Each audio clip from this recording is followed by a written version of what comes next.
Boa tarde já a todas e a todos. Boa tarde, senhor presidente, cada colega que participa dessa sessão ordinária, todas as pessoas que nos assistem pela internet. Antes de mais nada, fora Bolsonaro, e gostaria de agradecer as palavras gentis que me foram ditas pelo vereador Heriberto Rafael, o vereador Hélio Guabiraba e o vereador Rinaldo Júnior. Acho que é assim que eu gostaria que a política fosse, que a gente pudesse se tratar com respeito, que a gente pudesse concordar, discordar, que a gente pudesse chegar em consensos, encaminhar sempre o que é melhor para todo mundo. Vossas Excelências, eu venho falar aqui, enquanto oposição, para continuar insistindo. Eu tenho muitas dúvidas de se a Prefeitura do Recife e o governo do Estado escolheram a vida. Eu dizia há algum tempo que era um conforto viver numa cidade, num estado, em que os gestores confiam na ciência. Mas a partir dos primeiros passos da flexibilização da quarentena, eu não posso mais dizer a mesma coisa. E aí, vereador Rinaldo Júnior, eu preciso dizer que nesse sábado, a Secretaria Estadual de Saúde contabilizou 1.398 casos de Covid-19. Esse é o maior número registrado desde o dia 29 de maio. E aí, o que é que acontece? Está colocado de forma muito nítida para todos e todas nós podemos ver. Nós vínhamos acertando quando a principal política da prefeitura e do governo era insistência na quarentena. Quando se começa a abrir para indústria da construção civil, abre salão de beleza, abre igreja, abre praças e parques, abre a praia, a consequência pode vir muito pior. Nós já vemos aí um aumento nos números a partir da flexibilização do lockdown, e a gente precisa ficar muito preocupado com o que pode acontecer daqui para diante. Nosso mandato vem insistindo em dizer que não está na hora ainda de abrir as coisas, ainda é preciso muito em termos de política de assistência, ainda é preciso muito em termos de política de saúde básica, educação para a saúde, em especial, e aí eu quero trazer, eu agradeço Vossa Excelência por falar das nossas notas técnicas, mas venho trazer aqui uma mais nova nota técnica. Essa nota técnica já está no grupo do WhatsApp da Câmara de Vereadores, já está seguindo para a imprensa, Ministério Público. A gente precisa dar muita visibilidade àquilo que a gente está dizendo. Essa nota técnica, especificamente, Excelências, ela não vai falar sobre dinheiro. Essa é a primeira nota técnica em que o nosso foco principal não é o orçamento público. Embora, vereador Rinaldo, gostaria de aproveitar o gancho da fala de Vossa Excelência, eu tinha me inscrito uma parte para isso, para que a Prefeitura responda algumas das perguntas que a gente tem colocado. Uma delas, que inclusive foi visibilizada na última nota técnica, encontrou uma despesa de mais de R$ 200 mil na despesa de comunicação institucional, endereçadas a uma locadora de automóveis. E a gente precisa saber por que é que a Prefeitura do Recife contratou R$ 200 mil em locação de automóveis dentro da rubrica da comunicação. Essa nossa nota técnica, que eu vou agora apresentar para Vossas Excelências, ela é fruto de muitas escutas, de muitas ouvidas e de muita leitura, de muitos estudos, inclusive estudos contratados pela própria Prefeitura e pelo próprio governo.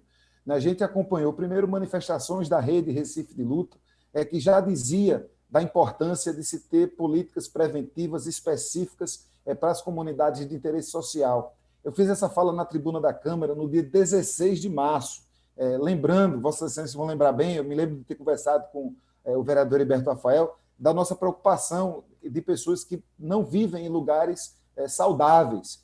Como é que fica a situação dessas pessoas? Fórum de Mulheres de Pernambuco denunciou isso em maio, a Rede de Mulheres Negras de Pernambuco, também na sua ação Preta se Liga, trazia informação sobre o SUS e também falava da pobreza dos dados da Secretaria de Saúde, que não tinham, naquela época, o corte racial, como a gente está tentando ter. A Articulação Negra de Pernambuco, na nota Não Vamos Deixar Ninguém para Trás, fez recomendações aos poderes públicos. A Frente Corona nas Periferias também fez recomendações. A Rede Ivan, eu queria Coletiva... uma parte, viu?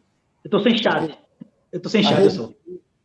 A Ação Comunitária Caranguejo-Sá, a Livroteca Brincante do Pino, o Coletivo Pão e Tinta, o IPEA também divulgou nota técnica falando da periferização do Covid.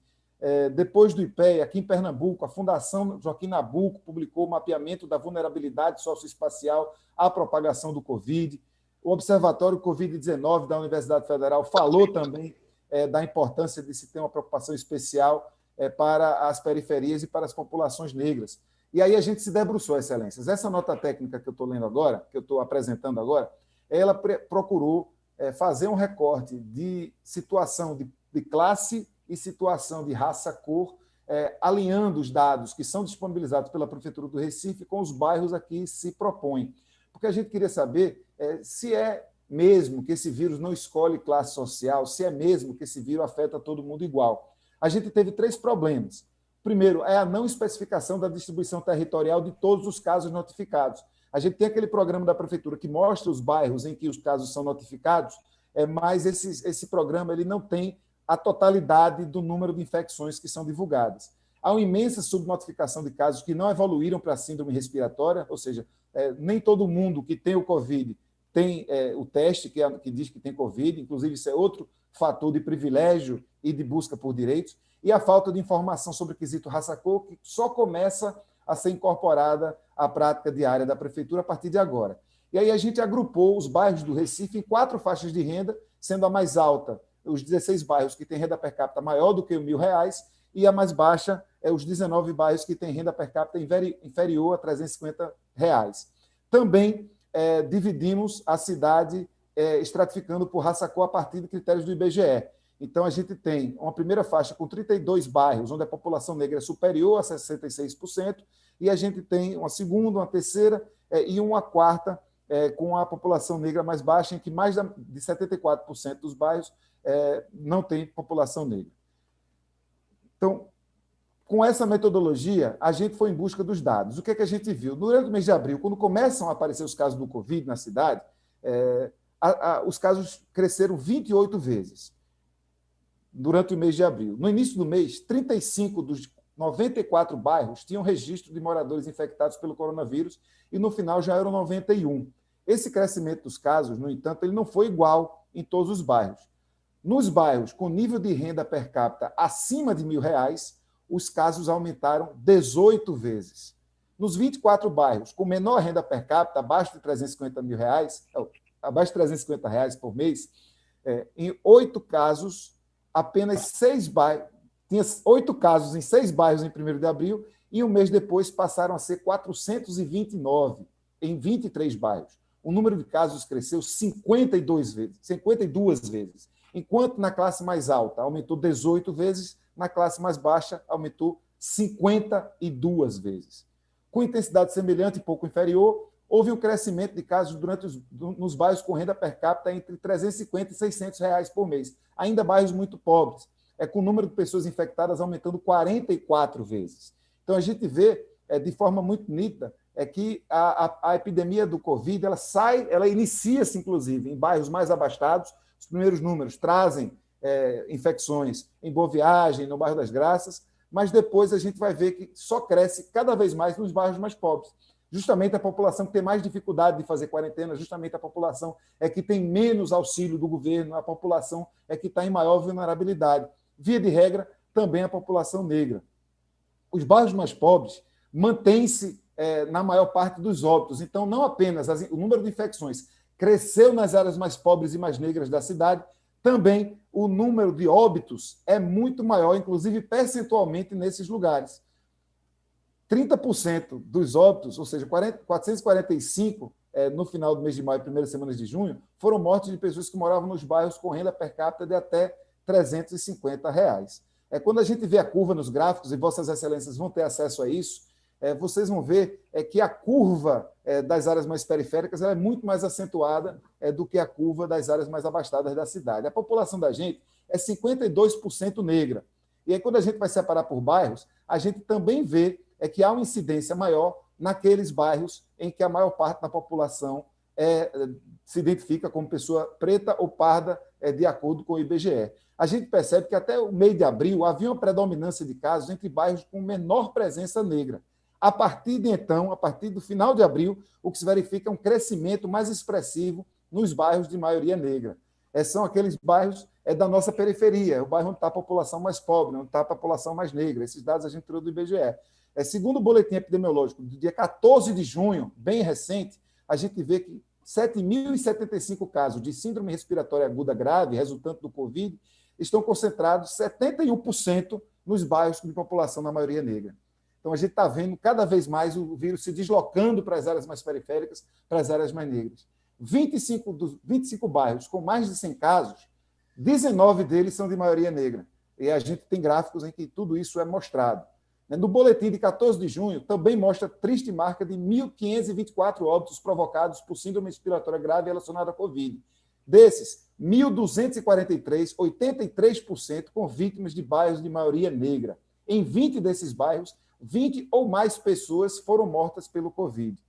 Entre os bairros com maioria da população negra, a taxa de letalidade, Vossas Excelências, é de 26,96%.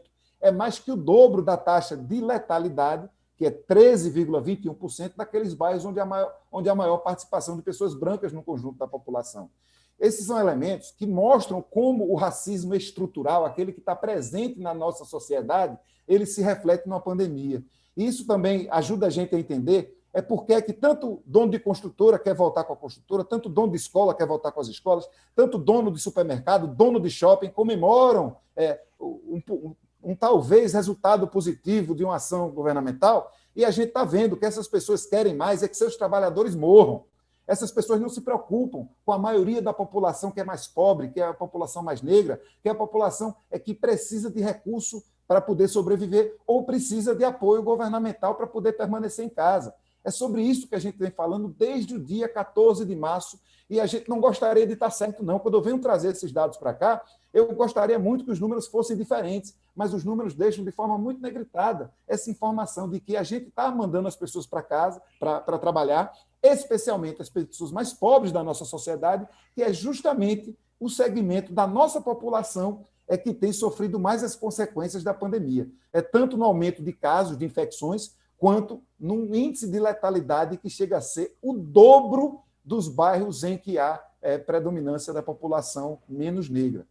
A gente, como em toda nota técnica, a gente termina fazendo 5 sugestões. A primeira é que a Secretaria de Saúde disponibilize os dados dos boletins epidemiológicos de forma estratificada pelo quesito raça-cor. Aprovamos um requerimento nesse sentido, temos um projeto de lei nesse sentido, sabemos que a Secretaria já pediu isso aos postos, mas esses dados precisam aparecer também nos boletins. Que a Secretaria de Saúde disponibilize demonstrativos dos dados sobre casos confirmados que não evoluíram para síndrome respiratória grave, bem como a demanda de atendimento nas unidades de referência da atenção primária para casos suspeitos de Covid, estratificados por bairro. Que a Secretaria de Desenvolvimento Social, Juventude, Política sobre Drogas e Direitos Humanos apresente demonstrativo dos serviços realizados na rede de proteção social básica em função dos impactos do Covid-19, em especial dos CRAS e do CadÚnico.